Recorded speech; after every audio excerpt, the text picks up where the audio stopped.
आज मी आलेलो आहे मैलार मल्लाला दर्शन करण्यासाठी।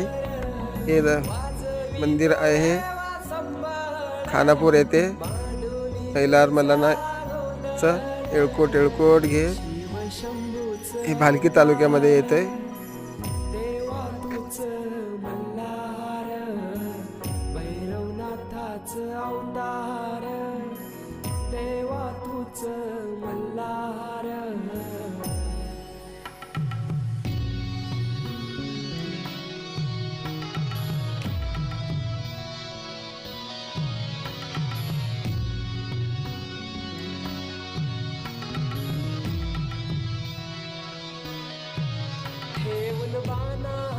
पहिल्या पायरी लागेल मानसा देवी संगतीला वध करूनी मनी मल्ला